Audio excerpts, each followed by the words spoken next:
Good afternoon. May it please the court. Dominic Lazara. I'm joined by my co-counsel, Alberto Rodriguez, and we represent the appellant, CARMINES, 7th Avenue. I'd like to reserve 5 minutes for rebuttal. Thank you. Now, we are here today seeking appellate judicial review from an order of emergency suspension of license and closure that was issued by the department, and that was issued in April of last year. Now, the issues that I will address before the court today center really around two things. The first being entitlement, and the second being existence. Now, entitlement is exactly what this court asked us to address in its March order, and it brought out a very good point, and that is that starts with Rule 9.190 of the Rules of Appellate Procedure. Now, Rule 9.190 is a starting point for this analysis, and it states that an appeal from a final agency action as defined in the Administrative Procedure Act, including immediate final orders entered pursuant to Section 120.569, subsection 2N, that's the Florida statutes, is subject to appellate judicial review. And that's exactly what we seek today. I guess, and I'm not sure how much difference it makes at the end of the day, although it may to some extent affect the scope of our review depending on what you can litigate in the pending proceeding. But every case I have found has held that judicial review of an order granting an emergency license suspension under 120.60 sub 6 is by way of a petition for review of non-final agency action. I wasn't able to find anything under the relevant provision of Chapter 509, but I guess I'm wondering why do we consider the emergency suspension and closure order final agency action as, it just kind of on its face appears to be in the nature of what might be analogous to a temporary injunction or something like that. Understood, Judge. It's a final order by the emergency suspension order itself. It allows for appellate judicial review. Listen, I know the agency says what it says in its order, and I'm not sure that confers jurisdiction on us, but put that aside and just address it as an original matter. I will. And so one case that I thought was very insightful of this point that Your Honor will appreciate is fair insurance rates in Monroe versus Office of Insurance Regulations, and that is a First District Court of Appeal case as recent as 2018. Now, in that case, what they were looking at was... Citation? Excuse me? Citation. Oh, yes, Judge. 244 SO 3D 396. Now, in fair insurance, the First District Court of Appeal was asked to determine if a Florida statute, that's 627.351, that's submission of insurance rates to the Office of Insurance Regulations, if that requires or if that is a final order, and if so, is it subject to judicial review? And what the First District said in that case is that if it is a point of entry for administrative review, then it is not a final order. If, however, and this is in accordance with the Administrative Procedure Act, if it is a conclusion of the administrative proceeding, then it is subject to judicial review. Now, the ESO is the conclusion of the administrative action. It's final. That's it. It's done. But I gather from the briefs that there's ongoing litigation. Correct. Before the agency. That's correct, but that is separate and apart from the ESO. That is the administrative complaint, and the ESO states, even in the paragraph 2 of its conclusions, that the agency action is separate, completely separate from the ESO. The ESO order is done, it's complete, and the only way we can seek review is before this court. I realize you haven't read them, but what do I make of cases that have treated emergency license suspensions as non-finals, kind of subject to review here? Is there something unique about this proceeding, or? Judge, look at a reading of the law, a reading of the rules of appellate procedure, a reading of Florida statutes, and a reading of the ESO itself, they all point to the fact that this is a final agency action subject to appellate judicial review. May I continue? Okay. So the point being is that you can't unring this spell by simply vacating the emergency suspension order, and there was an attempt to do that, and that has been done. But even though the emergency suspension order has been vacated, that really underscores the finality of the emergency suspension order, because by vacating that ESO, it makes it that much more final. In addition, the case in First Insurance also, the case First Insurance also mentioned that in order to be a final order, it has to affect a substantial interest. Okay.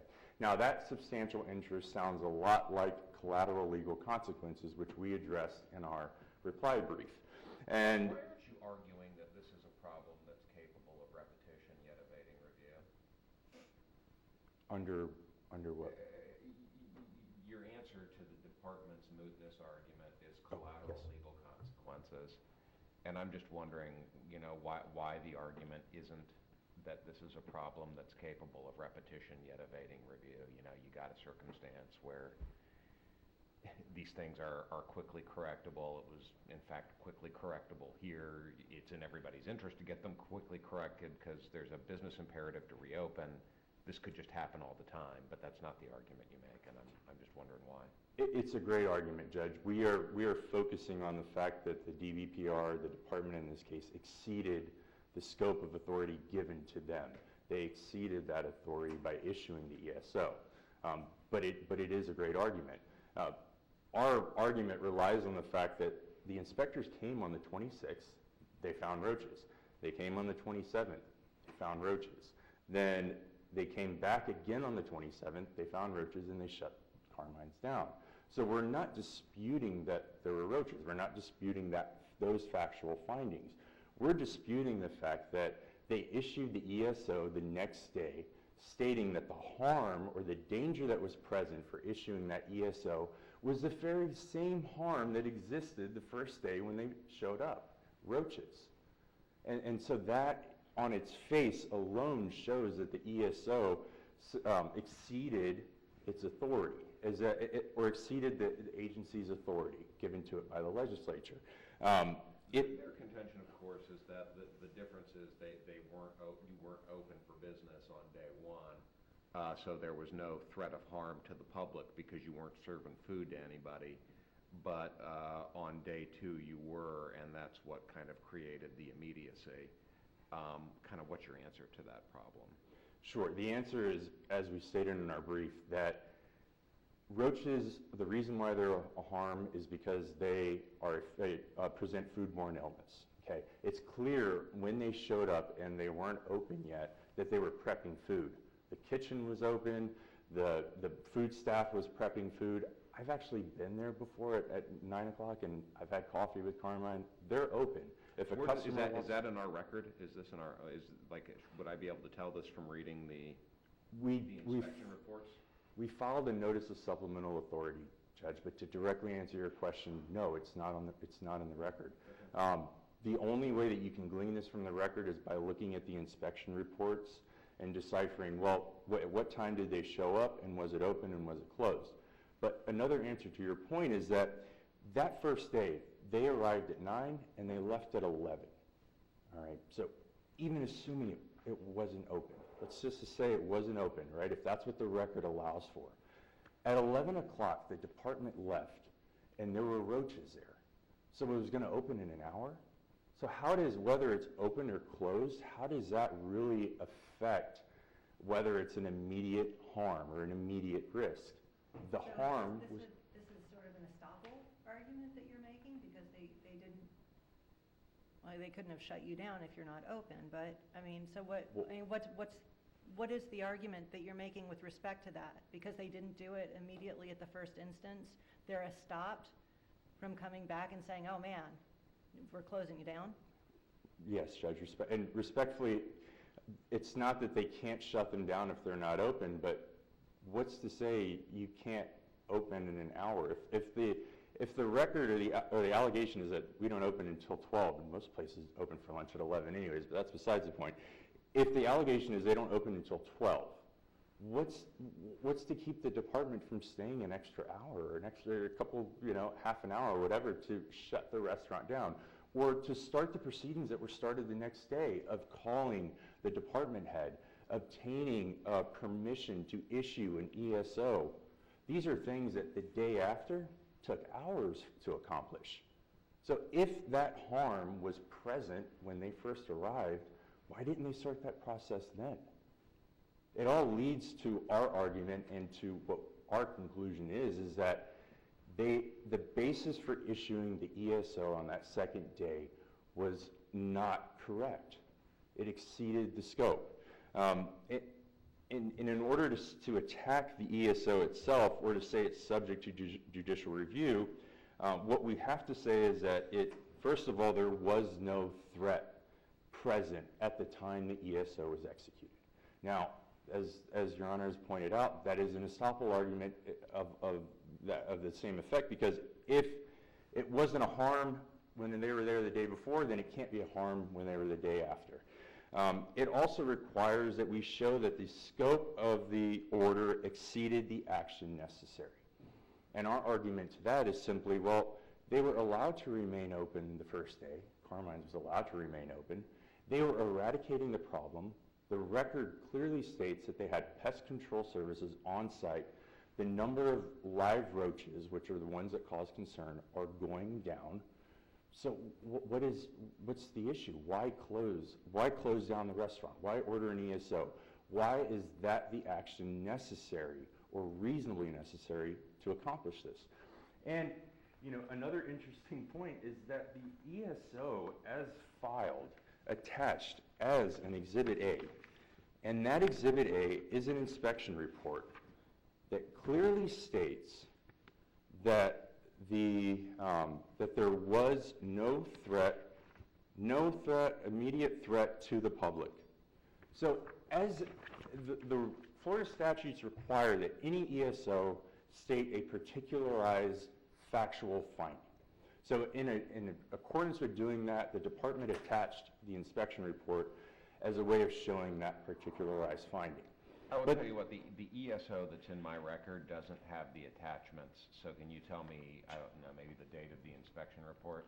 Absolutely, Judge. And for the record, it was filed with the court on May 1st, 2018. And the record site.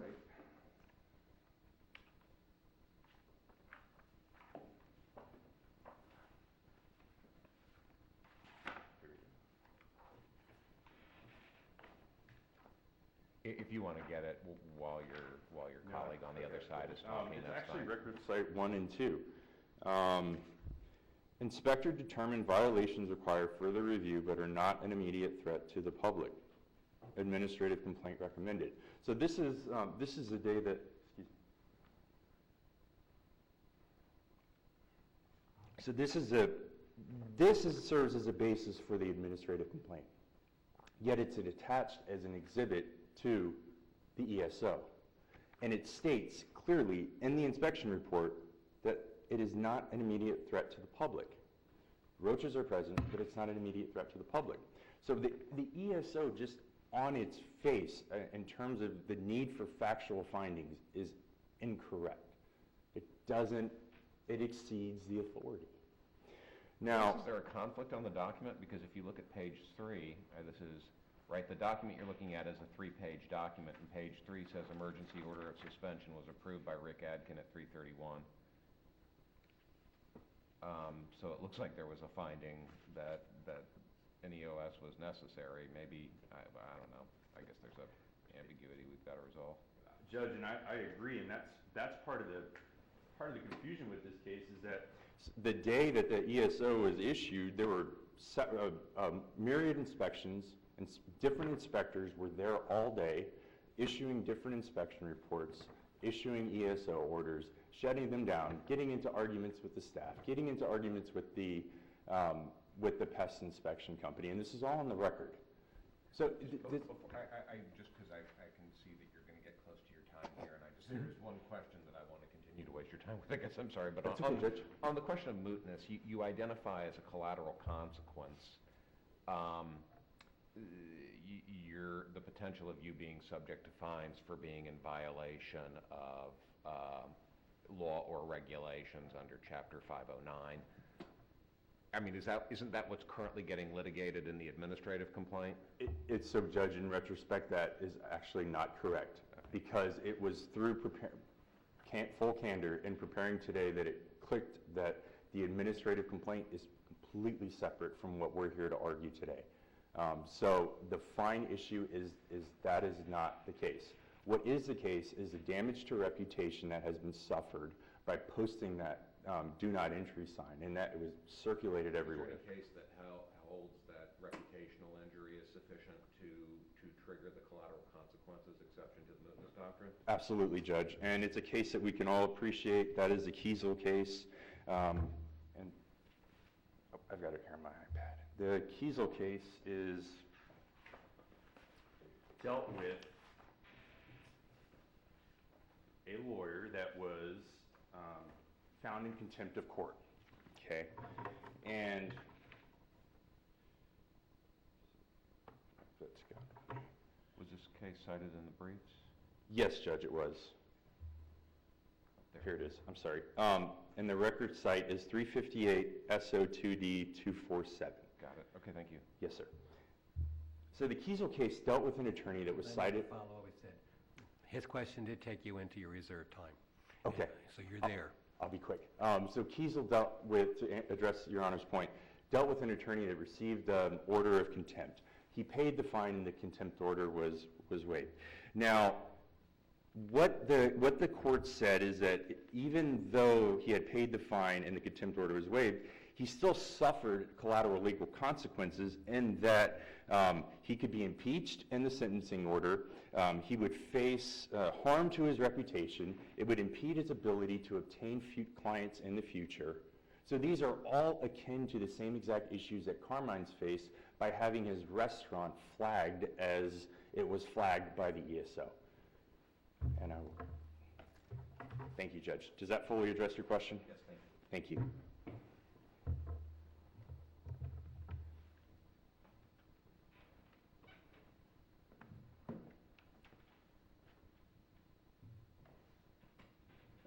May it please the court. Good morning. My name is Ross Marshman, and I represent the appellee in this case, the Florida Department of Business and Professional Regulation, Division of Hotels and Restaurants. The underlying orders in this case constitute non-final agency action. The department said as much on the first order, the emergency suspension order.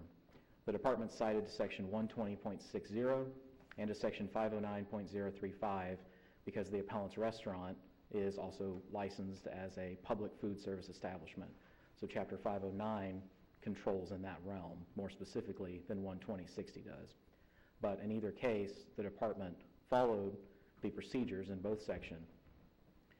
So this court can treat this appeal in one of two ways. First, as if the appellant filed a petition for review of non-final agency action. The issue then becomes one of timeliness and mootness, which I can discuss. The court can also treat this appeal as a direct or plenary appeal of non-final agency action that really is an end run around the pending agency review process. In either way, the department prevails. So before I get into the petition to review, I'd just like to clarify for the court the series of inspections that took place in this case if we are going to address the merits. There's 6 inspections on this case, 1 on a Thursday, 4 reports on a Friday, and 1 report on a Saturday. Those were 6 inspections total, 6 different reports in the record. And the supplemental record actually duplicates one of the reports from the record itself. So that might have caused some of the confusion. On Thursday, on page 28 of the record, the restaurant was closed.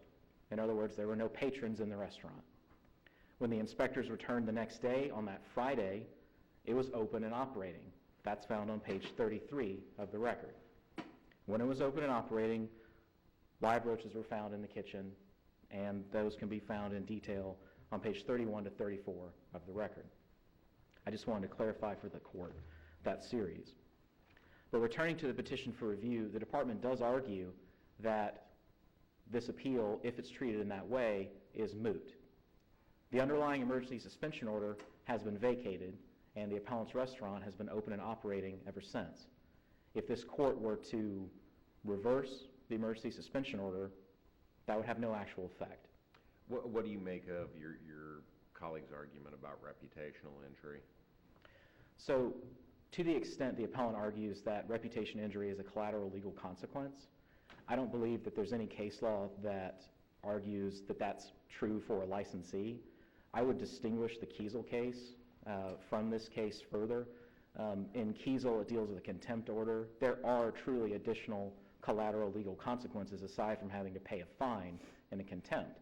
There's bar discipline, and as the appellant discussed, there's also impeachment of the lawyer's credibility during sentencing. Those are true collateral legal consequences. I can't find any case that stands for the proposition that a licensee's reputation from being temporarily closed for having live roaches is akin to that sort of collateral legal consequence. The other collateral legal consequences that the appellant tries to argue could stem from the emergency suspension order really stem from the pending administrative complaint process, the pending agency review. Fines, other sanctions like that, that's not going to come from the emergency suspension order. That's going to come out of the future final order from the agency on the administrative complaint. So there really are no collateral legal consequences stemming from a vacated emergency suspension order in this case. Now, addressing the merits of the petition for review itself, the appellant's really raising two challenges. One, to the finding that there was a severe immediate danger to the public health, safety, and welfare, and second, that the department exceeded what was necessary to protect the public. So addressing the first argument, again, I've already touched on where there's live roaches in this appeal, when a restaurant was open and operating and members of the public were there. Roaches are well-known carriers of bacteria that can cause foodborne illness. So that is a danger to the public health, safety, and welfare. And I don't think they're disputing that, at least from their brief and from their argument today. They're really trying to make this a estoppel argument that, well, there was roaches on Thursday and you didn't close us down. There's roaches Friday and then you close us down. How are we supposed to know when we can and can't have roaches in our restaurant? That overlooks that members of the public weren't there on Thursday morning. Friday night, there were members of the public there. If the department issued the emergency suspension order on Thursday morning, that would be an invalid emergency suspension order. There would be no immediate danger. And presumably if you had come back on Friday and there were no roaches at all, then we wouldn't be here. So turning to the second part of the argument about whether or not the department took the least restrictive means of protecting the health, safety, and welfare, their argument in their brief and today ignores Chapter 509. 509.035 states that if the department finds a threat to the public health, safety, and welfare caused by the continued operation of a licensee, the entire establishment must be closed. It doesn't state that the kitchen or the cupboards or those parts can go away. It's the entire establishment. And that makes sense. I mean, what's happening in one part of a restaurant, especially with roaches, is going to have an impact elsewhere in the restaurant.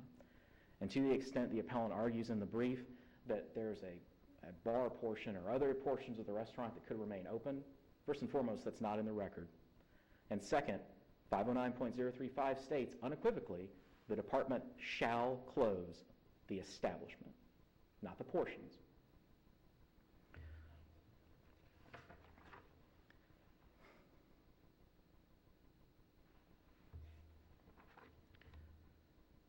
If this court were to treat this appeal as a plenary or direct appeal of non-final agency action, then this court should ultimately dismiss the appeal. The pending agency review process is where the appellant can challenge the findings of facts. This court is not in a position through 12068 or 12060 to make findings of fact. This court is charged with determining if an agency's final order findings of fact are supported by competent substantial evidence. But the appellant is asking this court to treat itself as if it could actually find facts off of this record if what the department's investigators write in the record was actually there or not. That isn't this court's role. That is to be solved in a 12569 or 125.7 proceeding, not a 12068 proceeding, or not in a direct or plenary review. There's been no findings of fact, in other words, that would trigger this court's review. So that's why if this court treats the appellant's argument as a direct appeal or plenary appeal, it should be dismissed as unauthorized. If this panel has no further questions, I would thank you for your time. I would urge this court to either dismiss this appeal as moot, dismiss this appeal as being an unauthorized direct appeal of non-final agency action, or, in the alternative, affirm the department's underlying non-final agency action. Thank you for your time, and I look forward to seeing you in a month.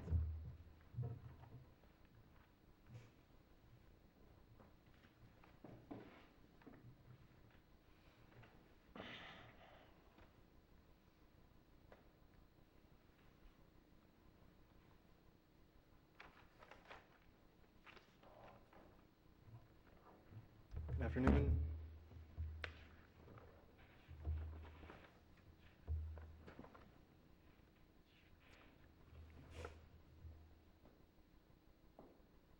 I'm just going to address some of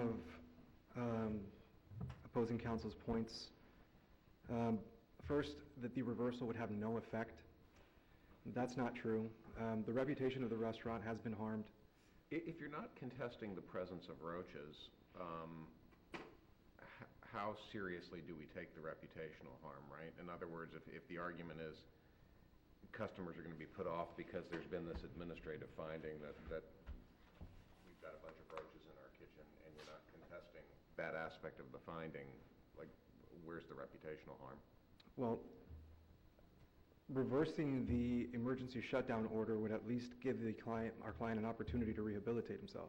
Say, well, look, this order was improper, and then go from there. I mean, you're correct. We're not debating whether there were roaches or there were no roaches. It's more just giving the opportunity to rehab and say, you know, a PR opportunity to say, look, this was invalid. The DBPR was wrong, and go from there.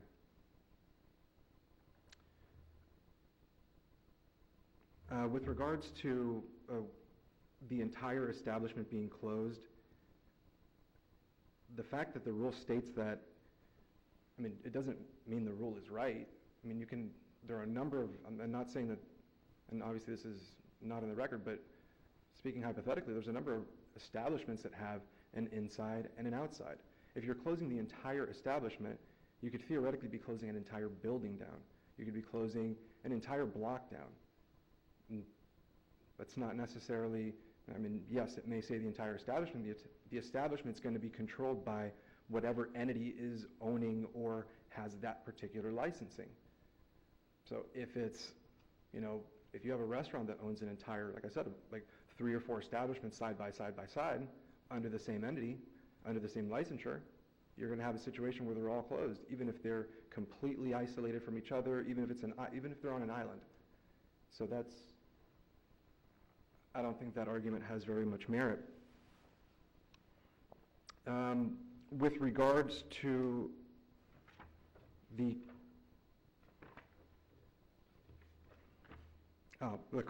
collateral legal consequences, 509.035, it states that the operator who resists closure is subject to administrative action. So there is some legal recourse. There is a collateral legal action that happens if the client says, if our client were to say, look, this is wrong, this was wrong, and stood his ground, even if it was wrong and he, you know, wouldn't allow it to proceed, there is a collateral legal action that can take place.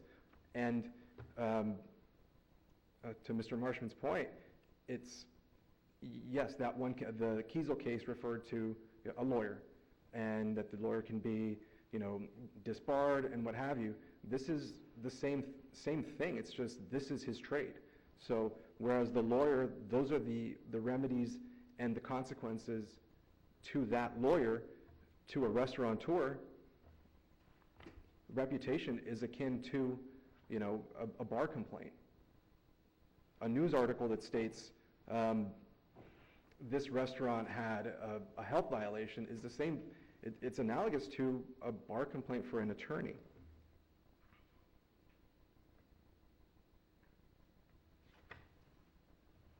You need to summarize as the time that you were left has expired. Thank you, Judge. This court should find that, one, this issue is not moot. There's a collateral legal consequence to our client, and there would have been had he stood his ground and restricted and resisted the closure. The emergency shutdown order itself was, there was no immediate threat. There was no immediate threat, as the same threat existed one day and then the next day. And the food prepping and all of the process that goes into making a meal, it doesn't just start at noon when a restaurant opens. For that reason, you should rule for the appellant. Thank you very much. Thank you.